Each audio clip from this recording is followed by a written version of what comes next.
Olá, boa noite. Boa noite. Ex-ministro Antônio Palocci vira réu na Lava Jato. Ele é acusado de corrupção e lavagem de dinheiro em esquema que envolve o PT e a Odebrecht. Maioria de ministros do Supremo define que nenhum réu pode estar na linha de sucessão do presidente da República. Justiça Federal nega pedido de suspensão do Enem. As provas serão mantidas para este fim de semana nas escolas que não estão invadidas. E alunos invadem Centro Paula Souza, em São Paulo. A polícia já retirou os estudantes e os levou para a delegacia. Você acompanha essas e outras notícias após o intervalo. Até já. Receitas Digitais Bradesco, com Bela Gil. Oi! Se para você já é natural fazer tudo pela internet, computador, celular, o Bradesco tem uma receita incrível para você. Atendimento à moda digital, tudo online. Você pode falar com seu gerente em horário estendido, tirar dúvidas com consultores de investimentos, sem precisar sair de casa. Tudo à moda digital. Experimente! Bradesco, digital ao seu gosto.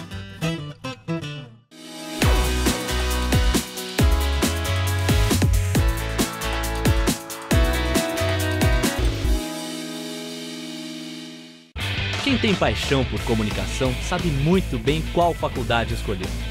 Aquela que prioriza a formação ética e humanística, sem deixar de lado vivência e experiência.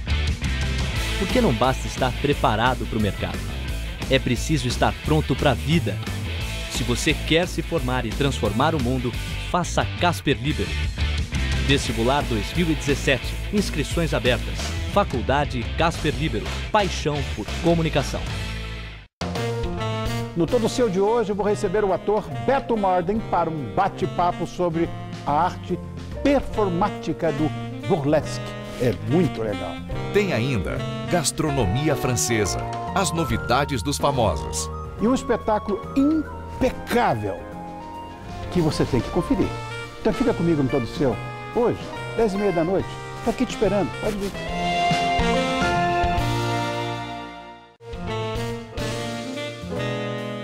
Oferecimento CVC, sempre com você.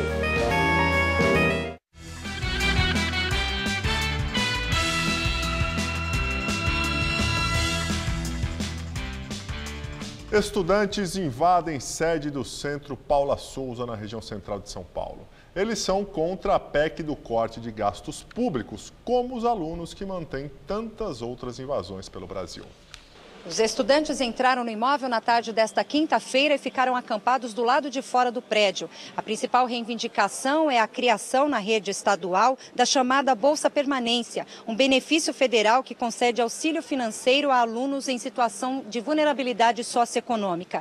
A Polícia Militar cercou as ruas no entorno do imóvel e retirou os estudantes por volta das 8 horas da noite. Não houve confronto. Alguns manifestantes foram revistados e levados para um distrito policial.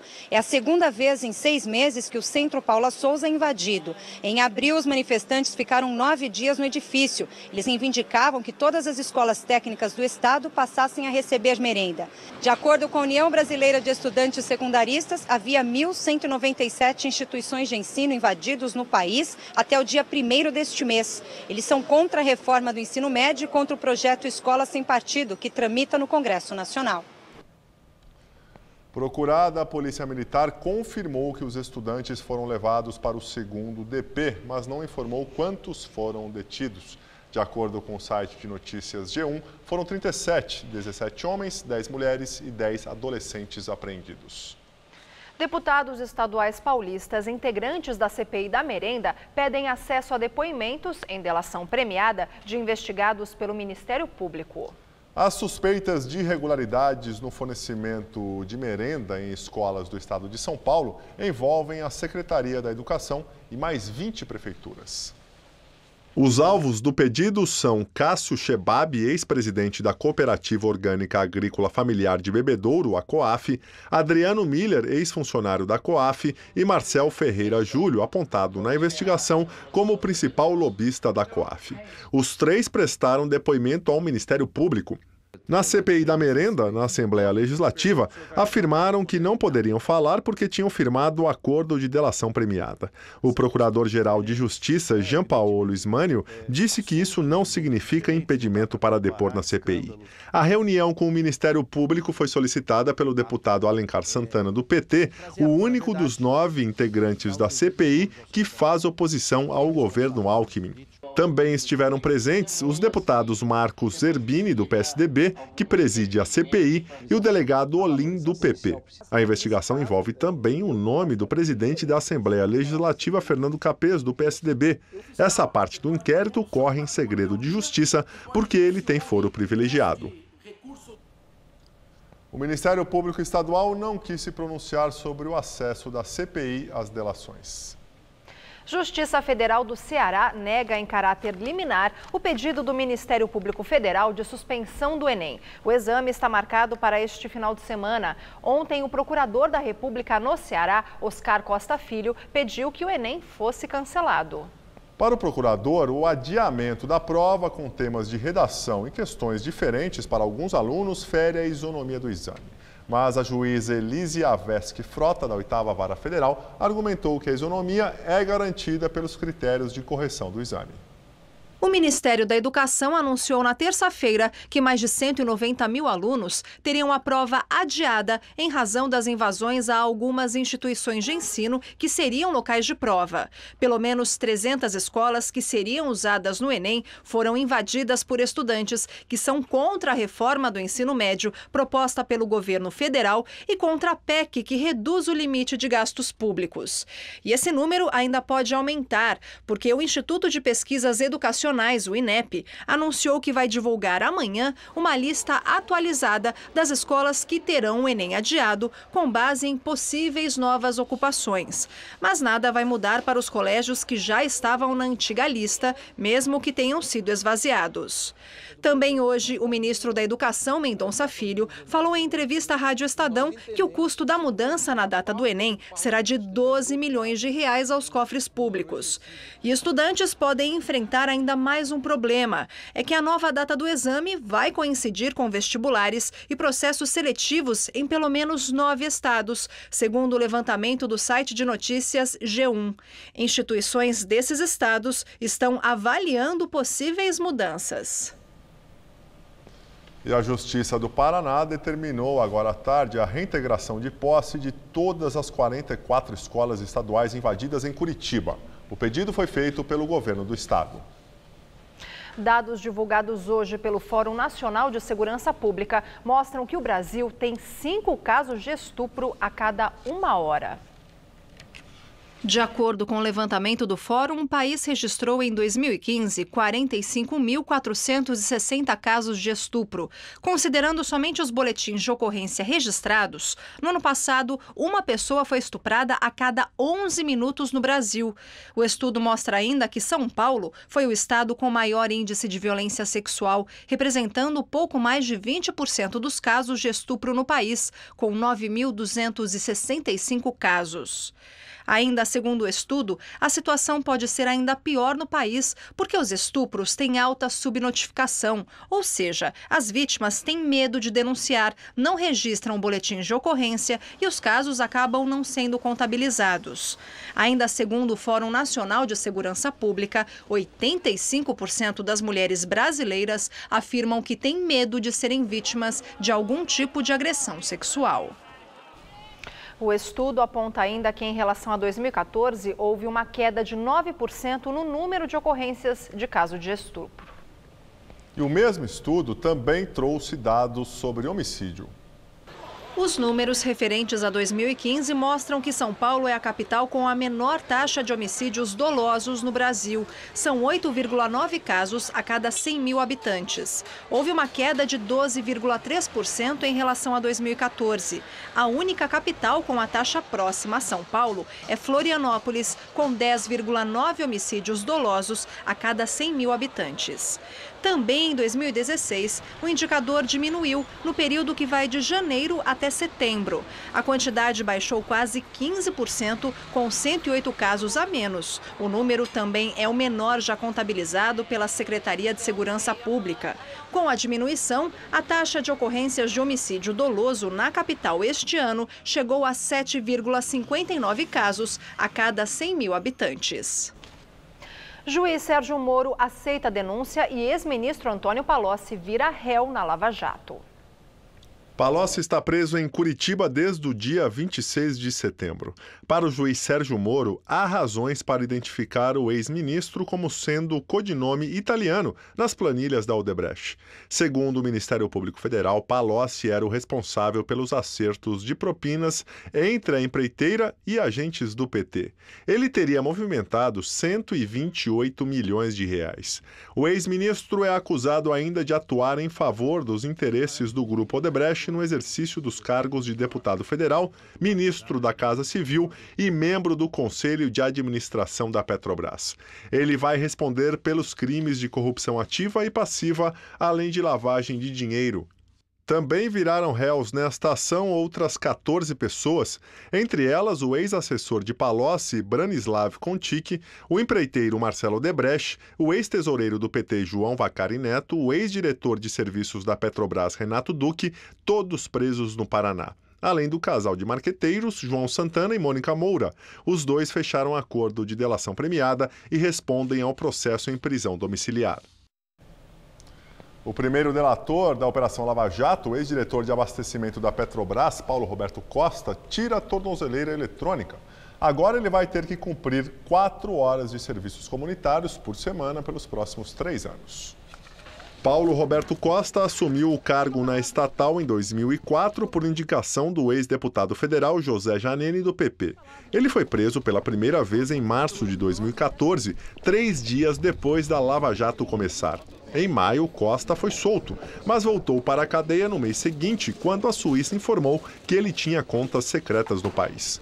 Em agosto do mesmo ano, o ex-diretor da Petrobras fechou o primeiro acordo de delação premiada no âmbito da Lava Jato e foi para a prisão domiciliar.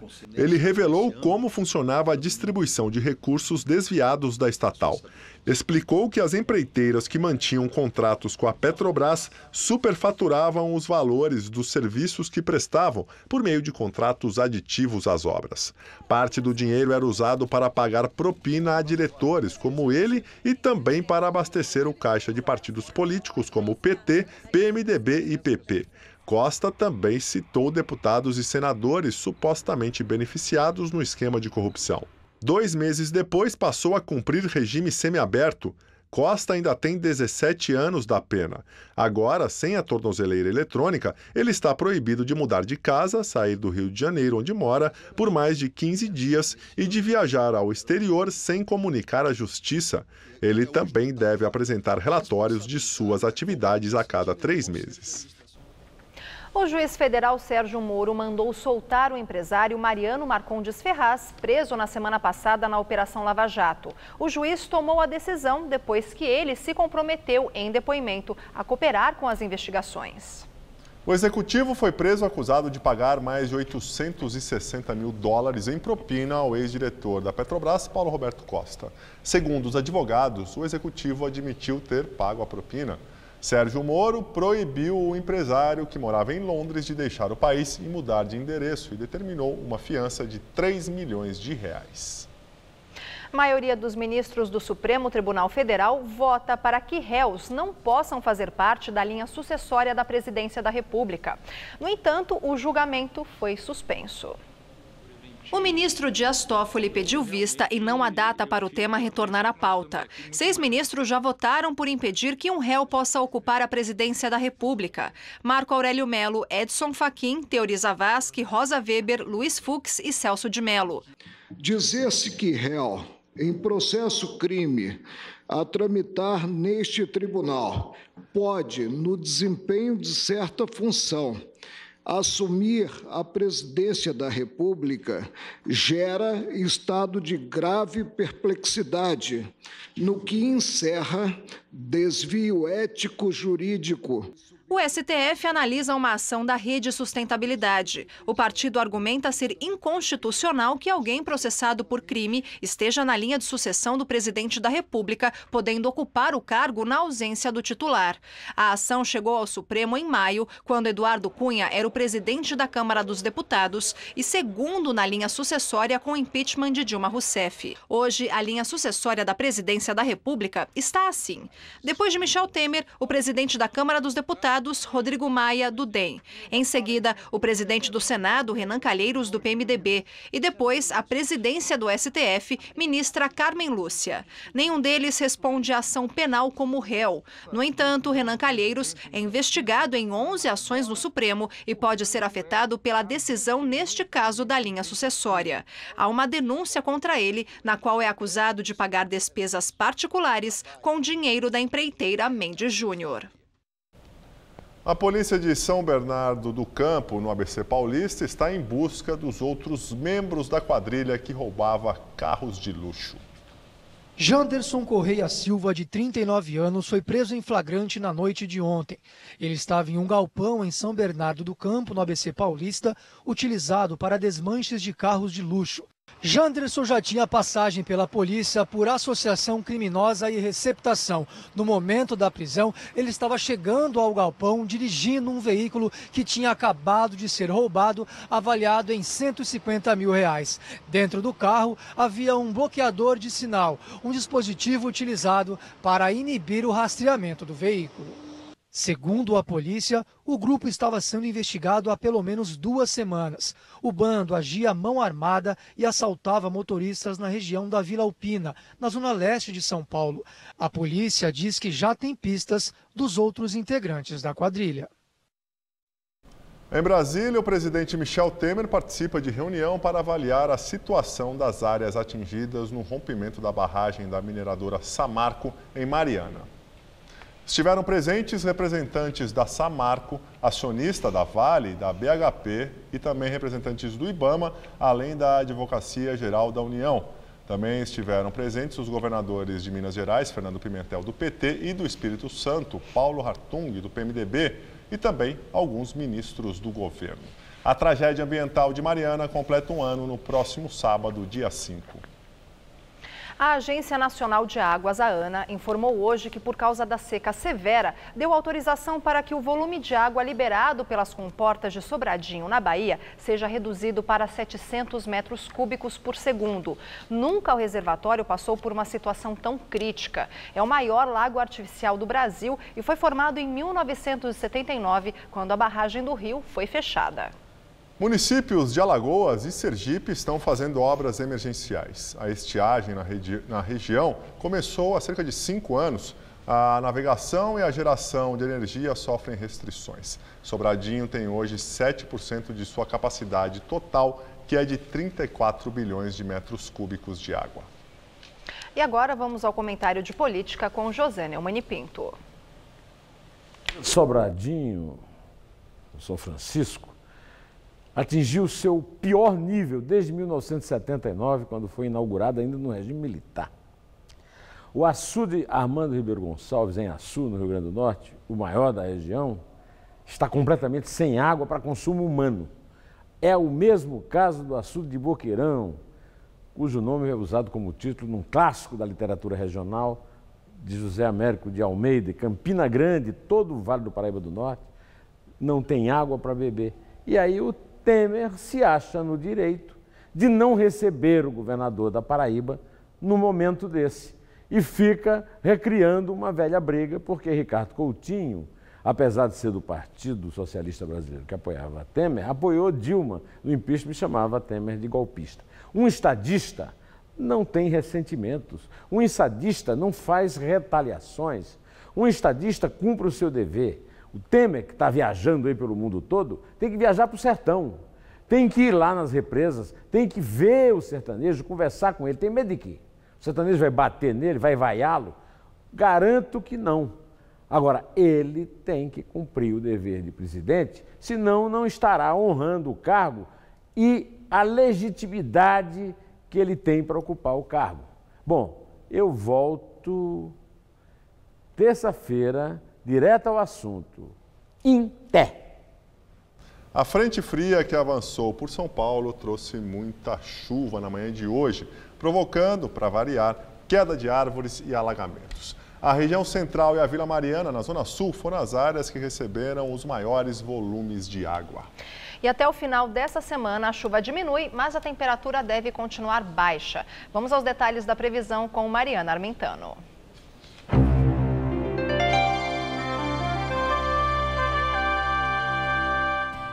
Amanhã o friozinho vai continuar aqui em São Paulo. É que áreas de instabilidade associadas à frente fria continuam espalhadas pelo estado, deixando o tempo encoberto entre o sul, o Vale do Paraíba e a região de Franca. Pelo interior, a chuva acontece a qualquer hora do dia, mas na faixa oeste as pancadas vêm só a partir da tarde e no sul do estado a chance de chuva é menor. Vamos ver algumas temperaturas? Olha só, na cidade de Franca, os termômetros vão ficar em torno dos 24 graus durante a tarde. Em Ribeirão Preto, mínima de 20, máxima de 27. E em Sorocaba, as temperaturas vão ficar entre 16 e 22 graus. Aqui na capital ainda podemos ter chuva moderada, mas ela vai perdendo força ao longo da tarde. A sexta-feira vai começar com mínima de 16 e a máxima à tarde vai ficar em torno dos 20 graus. O fim de semana ainda começa nublado, mas se chover será fraco. No sábado, máxima de 21 e no domingo esquenta, faz até 26 graus.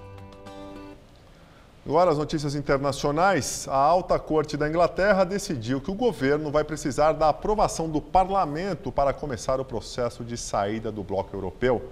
Veja na reportagem do correspondente em Londres, Ross Salinas.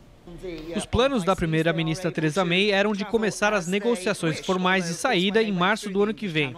Agora, com o parlamento envolvido, é esperado que meses de discussão atrasem o processo. O governo já declarou que vai recorrer da decisão. A Suprema Corte vai tratar do assunto entre os dias 5 e 8 de dezembro. A maioria dos parlamentares foi a favor da permanência do Reino Unido no bloco europeu. Mas é muito improvável que eles alterem a decisão das urnas que pediu a saída. O receio do governo agora é que o parlamento possa influenciar os termos de acordo para o Brexit. 4 meses depois da votação do referendo, os britânicos ainda sentem o impacto do Brexit. A libra chegou a cair para seu menor valor em 30 anos. E nas ruas houve um aumento de crimes de ódio, com imigrantes como alvo. O Halloween acabou essa semana, mas tudo indica que o Brexit vai continuar assombrando os britânicos. Há 5 dias das eleições presidenciais americanas, a maioria dos eleitores consultados nas pesquisas diz que já decidiu em quem votar e que as revelações recentes sobre os dois candidatos não fazem muita diferença. Nas pesquisas mais recentes, Hillary Clinton voltou a aumentar a vantagem sobre Donald Trump. Na mais nova sondagem nacional do jornal The New York Times com a rede CBS News, Hillary Clinton aparece com 45% das intenções de voto e Donald Trump com 42%. A diferença está dentro da margem de erro. Nos dias finais de campanha, os dois candidatos tentam convencer os eleitores de estados com grande peso na eleição. Neles, quem vence por qualquer vantagem leva os votos de todos os delegados. Um destes estados é Nevada, outro é a Carolina do Norte e ainda a Flórida, onde republicanos e democratas estão desde ontem. Donald Trump foi a Miami e hoje fez comício em Jacksonville. Barack Obama também passou por Miami e hoje foi a Jacksonville, tentando transferir a credibilidade dele a Hillary Clinton. E agora vamos ao comentário de economia com Denise Campos de Toledo. As eleições nos Estados Unidos estão mexendo muito com o mercado. Hoje a bolsa aqui caiu quase 2,5%, o dólar recuou 0,16%, cotado para venda a R$ 3,236. Na verdade, devolveu um pouco do avanço que teve desde que cresceu o risco de uma eventual vitória de Donald Trump. A preocupação é porque não se sabe qual a política econômica que ele poderia adotar. Trump é imprevisível, populista, radical. Fora a posição dele contra imigrantes, se imagina, por exemplo, o risco de adoção de barreiras comerciais, a revogação de acordos como os que estão em vigor com o México, a Europa, e estamos falando da maior economia do mundo. A revista The Economist, seguindo a linha das principais publicações nos Estados Unidos, se colocou hoje contra ele, por entender que não tem perfil para comandar as Forças Armadas e o arsenal nuclear do país. O temor do mercado também passa por aí. Portanto, até a apuração das eleições, as oscilações devem prosseguir. Há desconfiança até em relação às pesquisas, que erraram em fatos relevantes recentes, como o acordo de paz na Colômbia e o não ao Brexit, que hoje também é um fator de incerteza. Fora isso, é bom lembrar que a Bolsa aqui subiu muito e o dólar caiu demais com a mudança de governo e a confiança em uma gestão mais eficiente. A demora agora para se ver resultados mais concretos também dá margem para correções técnicas. Eu volto na segunda. Até lá. Ontem nós mostramos aqui no Jornal da Gazeta, edição das 10, a situação de abandono de animais pelas ruas de São Paulo e Guarulhos. São pelo menos 300 mil cães perambulando só aqui na capital em busca de água e comida. E hoje nossa equipe mostra o trabalho de ONGs que recolhem esses animais e também de pessoas que adotam os bichos abandonados. A coleira amarrada num poste desta pracinha em Guarulhos, na Grande São Paulo, não deixa dúvida. Aqui foi abandonado um cachorro. Já enfrentei aqui, meia-noite aqui, eu já enfrentei gente amarrando cachorro aí, amarrando tudo aí na praça. E eu já saí aqui fora para brigar, fazer o pessoal pegar o animal e levar embora, porque a gente, quando vê, tem que fazer alguma coisa para não deixar, né? Porque senão sobra tudo pra gente aqui. É tanta gente que larga o cachorro nesta rua que ela mesma adotou 10. Não consigo ver eles assim, abandonados e passando fome. Às vezes o pessoal me xinga porque eu cuido deles, mas fazer o quê, né? Curiosamente, este é o endereço do Centro de Controle de Zoonoses de Guarulhos. Muita gente tenta doar os bichos ao CCZ, mas não consegue. Pela legislação, a equipe só recolhe animais vítimas de maus tratos. A entidade não é obrigada a acolher os saudáveis. Ontem você viu aqui no Jornal da Gazeta 2 pontos de abandono de animais. Um fica nesta estrada que passa do lado de uma pedreira em Guarulhos e outro na aldeia Guarani, no Jaraguá, extremo da zona norte de São Paulo, onde a proporção já é de um animal para cada um dos 720 moradores. Nós somos obrigados praticamente a ficar com o animal, né? Porque o animal, a partir do momento que ele entra aqui, acaba fazendo parte da comunidade, mas não é o que nós queremos. Resgatar esses bichos é trabalho de ONGs como esta, na zona norte de São Paulo. É a maior e mais antiga do país. Antes de serem colocados para adoção, todos passam por tratamento, são vacinados e vermifugados. A entidade abriga atualmente cerca de 600 animais, entre cães e gatos. O problema é que esta já é a capacidade máxima aqui do espaço. Por isso, para que o local receba novos acolhimentos, é necessário que antes o número de adoções também aumente. Esta também é a vocação da Magna. Ela é diretora de outra ONG que atua de forma voluntária para retirar os animais das ruas de Guarulhos. A equipe faz o que pode para ajudar a combater esta prática que é crime. A pessoa está sujeita a uma multa e pode ser presa por 1 ano. Há uma ausência de políticas públicas que orientem e trabalhem na conscientização da guarda responsável, associado a uma procriação indesejada em larga escala dos animais, que propicia o abandono e o descaso com os animais na cidade. Às vezes está com alguma doença na orelha ou com a pata quebrada, para não cuidar, ele acha melhor jogar na via, assim, jogar no lixo.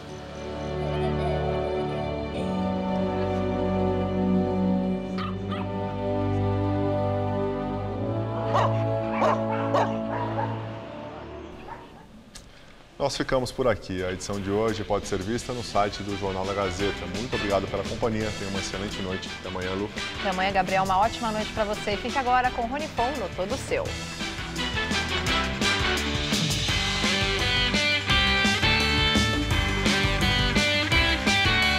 Dicas de saúde, beleza e qualidade de vida você encontra no Você Bonita, nesta sexta, meio-dia. Assista agora Todo Seu.